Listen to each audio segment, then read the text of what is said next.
Welcome to the Texas Values Report. This is Jonathan Sines, president of Texas Values. Great to be with you on another glorious week in the state of Texas.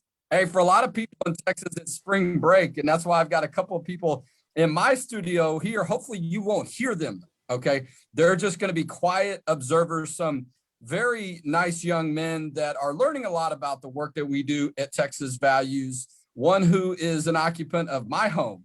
But we won't get into all those details because there's a lot of issues to cover this week when it comes to the issues of faith, family, and freedom in the state of Texas. And that's what this radio show is about. If you're new to the radio show, we broadcast live on Facebook, and we're also on radio at noon on Saturdays on the Bridge, a local radio station, here in Central Texas. And if you're watching us on Facebook, share this, put it on a group, like it. Let's get the traffic up. Let's get a lot of attention on this because we're going to cover a lot of very important information. And that's because the Texas legislature has been very busy. And we're going to talk about pro-life issues primarily, but we're also going to talk about some progress that's been made on the religious liberty issue as well. We're about halfway through the legislative session, but a lot of the work happens in the second half of those 140 days of our state legislative session.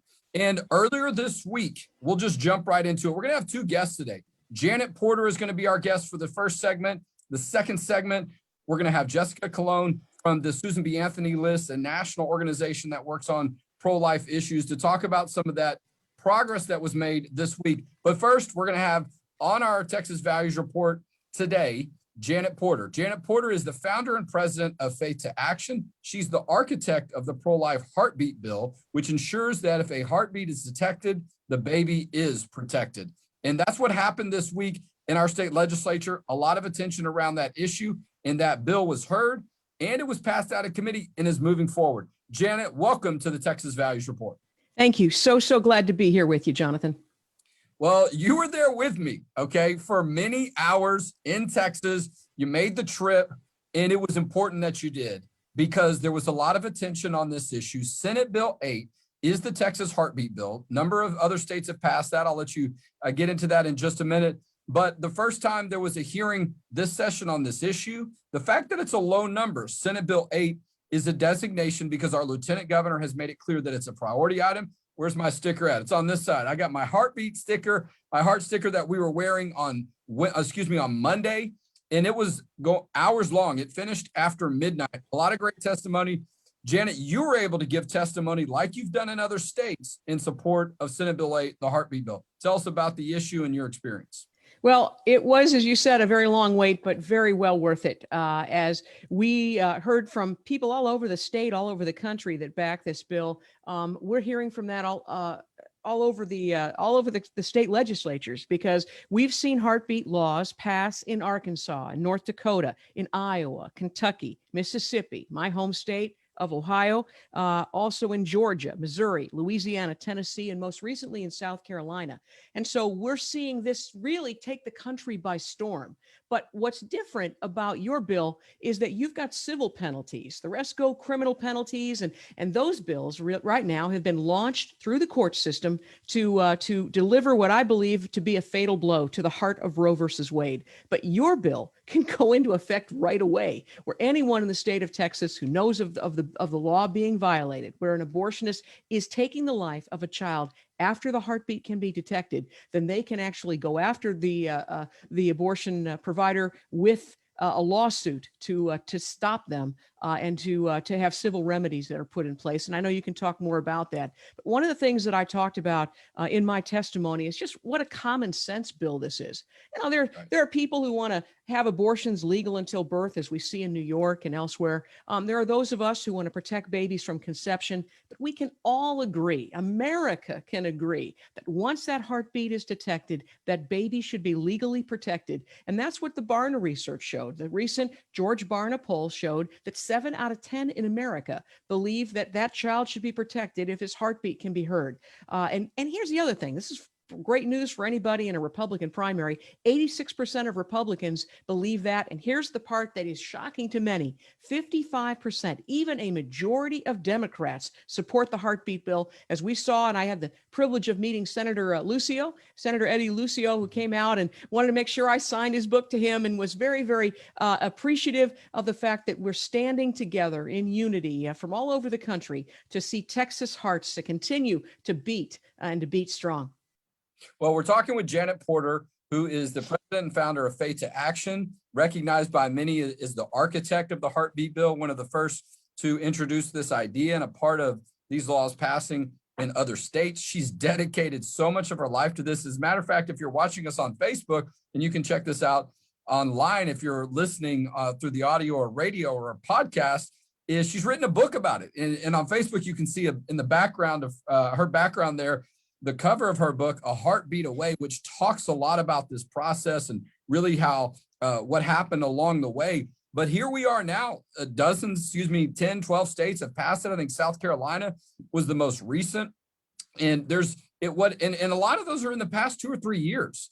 And so I think it's obvious, or you could say there's momentum around the pro-life movement, but also around the heartbeat issue. And I think because bills like this, the concept is simple. When you think about the issue of a heartbeat, it's a universal indicator of life. That's the question that is asked, right? If there's a question about if someone's alive, can you detect a heartbeat?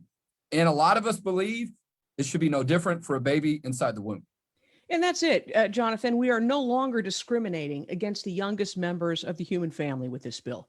Everybody gets it. If there's a heartbeat, there's life. That's why we instinctively check for a pulse. If we find somebody's lying unconscious, we check to see that they're alive. We don't automatically have a funeral, because none of us have ever been to a funeral of somebody with a beating heart. And everyone understands that all those heart monitors in hospitals, they're not there for decoration. So it's a common sense bill. It's supported by America. It's spreading across America and passing now. Texas would make number 12 state. That's number 12th state to pass a heartbeat law, which is surprising. Texas is usually a leader that y'all haven't done this by now, but I'm excited that it's happening now. One of the other things that I talked about in my testimony is something we didn't know when we drafted the first heartbeat law.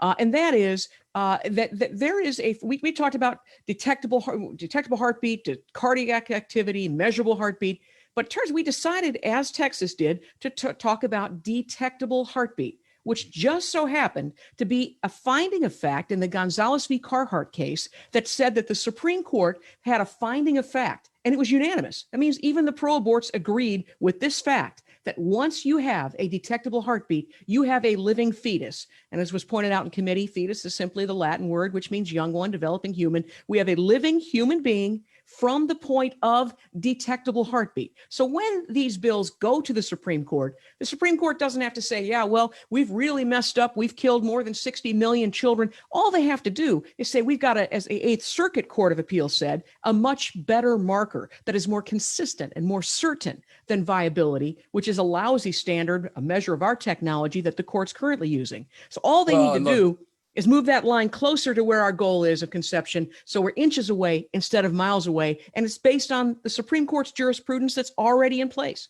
Well, you make a good point about that. The Gonzalez versus Carhart case was a 2007 case, a much more recent precedent than Roe versus Wade or Planned Parenthood versus Casey, which I believe was a 1992 case, where they looked at and almost cemented this standard, this undue burden standard, this viability issue, and so on. And now what we're seeing is a difference in the change of standards. Your point of recognition, we could just look last year, okay? In the state of Texas, the Fifth Circuit ruled numerous times when the state of Texas said there's not going to be any procedures in our state during the height of the coronavirus pandemic. The courts allow effectively for abortion to be banned. So we know that there's recent precedent, and we know it's for good reason. Now this bill moves forward. Senate Bill 8 passed out of the Senate State Affairs Committee. It's chaired by Brian Hughes, who's also the author of the bill and is also an attorney and very pro-life.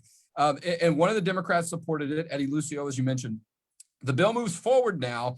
And look, a majority of the Senate in Texas has already signed their name to support it. So you know the votes are there.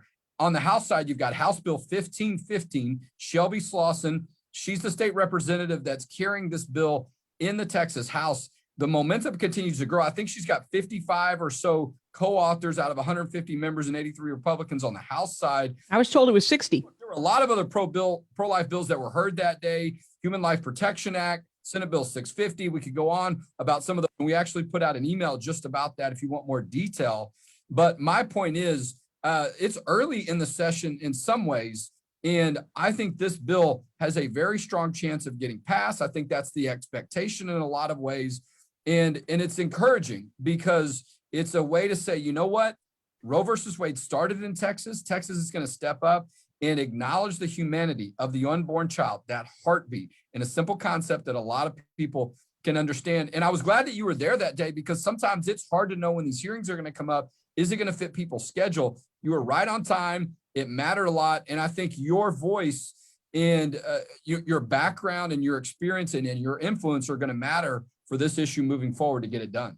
You know, probably one of the most important things I was able to say to the committee last week is essentially when we started. Let me just say this: we started, and they told us that we can only regulate around the edges of abortion. That's all we can do, and that approach has left us with more than 1 million children dead every year, a body count that keeps growing by the millions. But when we started out, they told us it was impossible. But I come from the state of Ohio, and the motto there is, with God, all things are possible. And what was once impossible is now inevitable. We're going to end abortion for every child whose heartbeat can be heard. And this is the message I gave to the Senate, is if a purple state like Ohio can pass a heartbeat law, overcoming 2 vetoes, surely the great state of Texas, the ruby red state of Texas, with a pro-life governor, a pro-life lieutenant governor, a pro-life attorney general, can do it. And that is where we're going to see, instead of abortion stopping a beating heart will stop abortion. And so I'm excited that the state of Texas and the legislature there is no longer going to ignore the SOS that these children have been sending with each beat of their heart. They're going to keep hearts beating. And I am privileged, and I'm grateful to you, Jonathan, for inviting me to be a part of keeping Texas hearts beating. So thank you so much. Yeah, well, absolutely. We know the lieutenant governor's office is on board. We know the governor talked about the pro-life issue in his State of the State address over a month ago, saying he wanted to eradicate abortion. A member of his team came by our Faith and Family Day Wednesday to support the pro-life issues. So, you know, look, the numbers are there. We got to keep the issue going, though, because can't take it for granted. Senate Bill 8, Texas Heartbeat Bill, House Bill 1550 is the companion. Janet Porter has been our guest today on the Texas Values Report. Thank you, Janet. Thank you so much. All right, we're going to let Janet go, and we're going to move into segment 2 and almost not skip a beat, okay? Almost not even skip a heartbeat.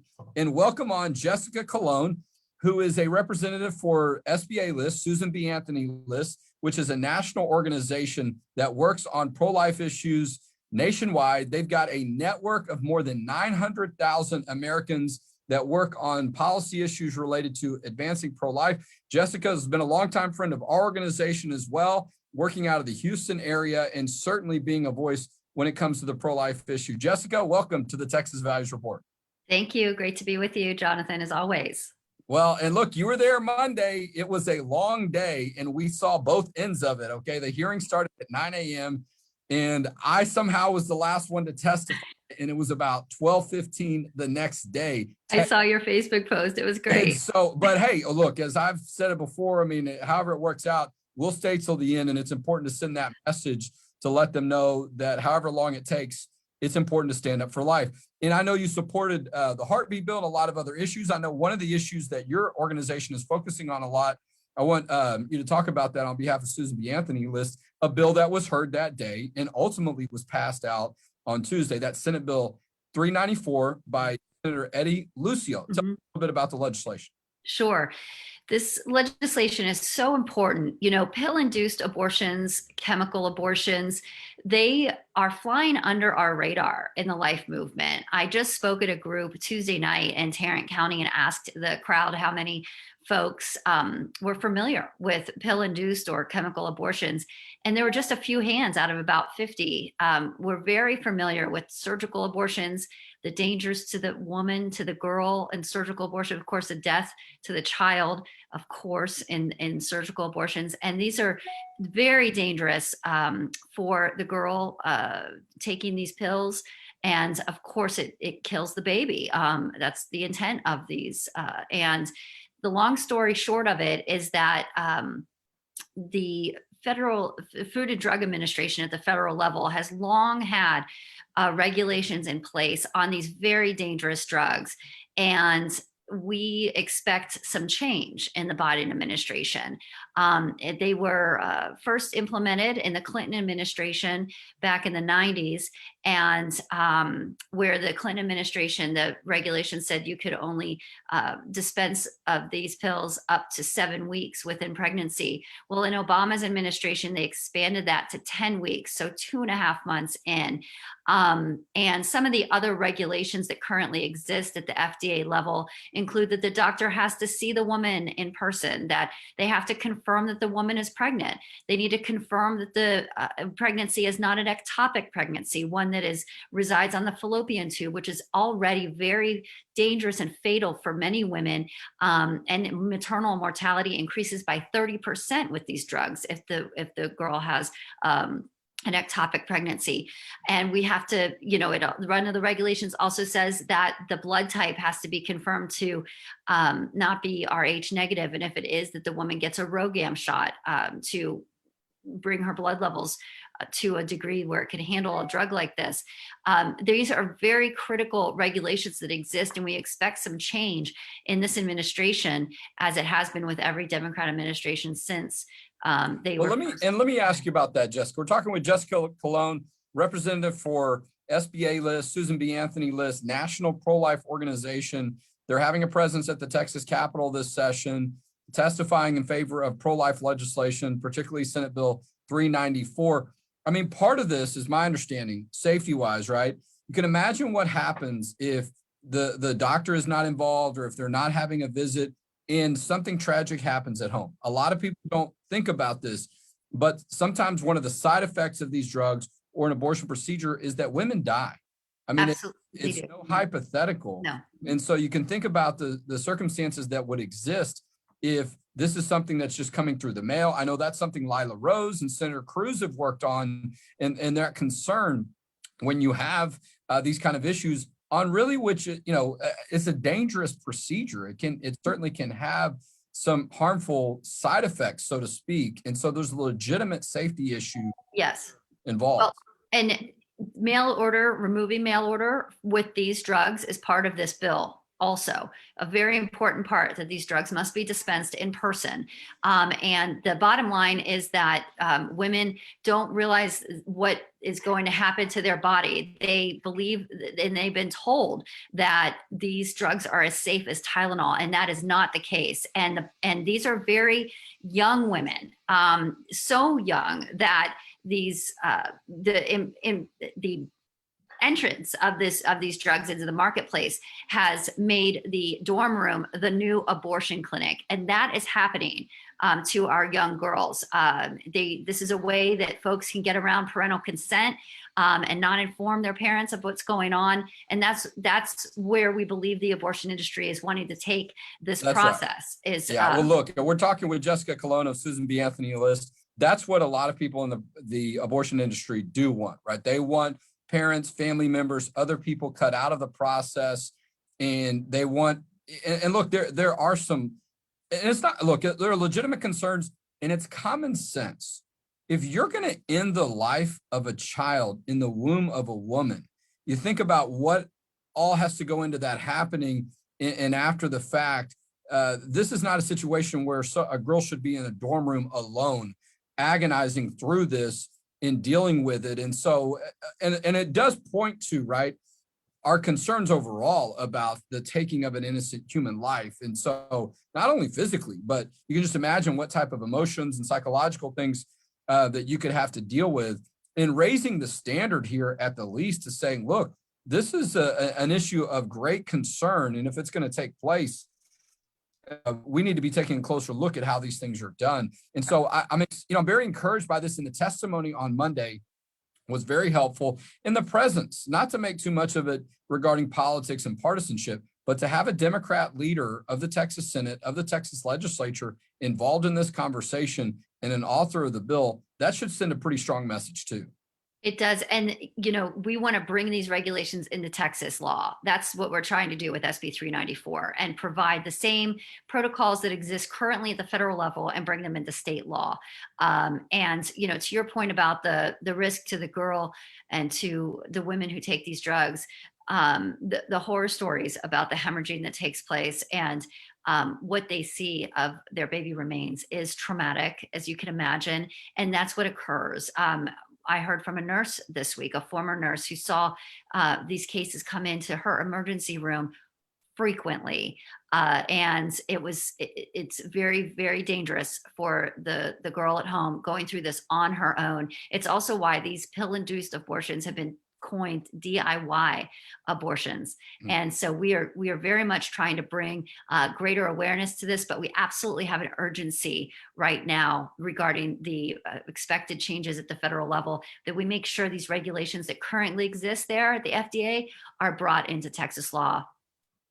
Well, look, Jessica, your presence and your team's presence there was noticed on Monday. There were a lot of pro-life bills. I know you support the heartbeat bill and other pro-life bills that were being heard that day. It's encouraging to see a lot of support and to see members of the legislature, including our lieutenant governor, take leadership on these issues, put their support behind them, including our chairman of the committee, Senator Brian Hughes. And so, look, we've got some momentum going, but as you and I know, as far as the legislative process, it's easier to kill a bill than pass a bill. So we've still got some work to do. Certainly nothing to take for granted. So we'll look forward to interacting with you and your team more and getting the message out there about how important this issue is. We're glad also to see that national presence of the Susan B. Anthony list in Texas during the legislative process. So thank you. We were really glad to have our national. Go ahead. I'm sorry, I interrupted you. Sorry about that. We were very glad to have our National Policy Director, Sue Liebel, testify before the committee, in addition to Katie Glenn with Americans United for Life. And we had Dr. Ingrid Skopp, who's with the Charlotte Lozier Institute, testify on the dangers of these drugs and to the girls, the process to the girls. And then we're glad to have Jennifer Allman with the Texas Conference of Catholic Bishops discuss it in testimony also, in addition to many Students for Life that were there talking about the effect of these pills on college campuses across the country. So it was a great coalition of our national partners and statewide partners, as you mentioned. So it was, and it's great to see that this session. Absolutely. And Texas Values will continue to support Senate Bill 394 and thank you, Jonathan. Bills that were there that session. So we appreciate that. Jessica Colón with Susan B. Anthony List has been our guest today on the Texas Values Report. Thank you, Jessica. Thank you. All right, I'm gonna do a little wrap up now that our guest, 2 segments with our guest are over. It was a long week. I didn't even mention this yet, but we had our Faith and Family Day in the middle of the week. So we had this long hearing on Monday, all right? And then we had our Faith and Family Day, which is the largest day of activism, if you will, and interaction and activity that we have during our state legislative session. That was on Wednesday, and it wasn't just our event. We had Concerned Women for America of Texas. That was one of the sponsors and partners of the event. Texas Homeschool Coalition, Texas Pastor Council, Esther's Council, and Texas Eagle Forum. So a lot of great groups that teamed up with us. We had hundreds of people that were a part of the event, in hundreds more, if not thousands, that participated online. We had the Lieutenant Governor come over to the event, and a lot of other elected officials, some national speakers. Really a great opportunity to get some good information on the religious liberty, pro-life, and faith and family issues, and then go over to the Capitol, all right? And that's where I got these stickers, okay? I got my Church is Essential sticker, my Heartbeat sticker, because the Freedom to Worship Act, which is about keeping churches essential, where is it? I can't see, I'm having to reverse here, right, on these videos. Senate Bill 26 is the Freedom to Worship Act. SJR 27 is a constitutional amendment about protecting churches as well. Those bills are moving forward. They were talked about that day. Of course, the Heartbeat bill we've talked about quite a bit. Senate Bill 8, Senate Bill 9, the Human Life Protection Act, Senate Bill 650, which in a stronger way cuts off contracts and transactions and interactions with entities that are in somehow a part of supporting the abortion industry in connection with the government. So that event, though, was tremendous, okay? We had so much support and particularly in a year where people are not as active in public, right? And thankfully, the mask mandate was lifted so we could go over to the Capitol without having to wear a mask, even though they're requiring it in some hearing rooms. But we got to breathe a little bit easier as we went over there and to get our message out. We saw people wearing these churches are essential stickers, wearing a heartbeat. And it's important. You got to get your message out. You have to be able to communicate. For many of those people, that's the only day that they're going to be at the Capitol this entire session. Now, our team, we're going to be there every day. All 140 days of the session, we're going to have a presence, but most people are not. And so we were excited to see people make the most of that day to get their message heard and then go talk to their Texas House member, go talk to their Texas Senate member. And we had several emails and calls come back to us saying, hey, thanks for sending people over to my office, or, this person from my district came by and said hello. But that's not it. If you were there that day, you still need to make those phone calls, send those emails, and continue to show your support on these issues in your voice. And come back again if you want to. Okay, you don't have to just come one day, but if you made it, great. If you weren't able to make it, don't be discouraged. You still have a role to play. There's plenty of time between now and the end of the session if you want to come to the Capitol. One of the moments that I like the best is when I spoke and I asked for a raise of hands, has anyone not been to the Capitol before? And about 10 or 15 people raised their hands, and it was exciting because that's what that event is about. If you've never been to the Capitol, if you haven't engaged, getting over that fear or whatever reason was there before and getting over there, because once you do, it's a paradigm shift. You'll never be the same. You'll remember, oh, it's not that hard to get in. It's not that hard to go and get a meeting or visit with my elected official. All these people are very approachable. So you get through that side of that and any thoughts you had leading up to that, and you realize, hey, I could do this quite often. This issue in the Capitol and the elected officials are very accessible. That's a big part of what we do, right? You heard me say it before. Government belongs to those who show up. So we try to help you get in a position to show up. So we're just about out of time. A lot of work still to do. Go to txvalues.org for updates. And if you see value in our work, we think it's one of the best investments you can make for faith, family, and freedom. Make a tax-deductible donation today at txvalues.org for the work we're doing for faith, family, and freedom in Texas. And we'll talk to you next week on the Texas Values Report.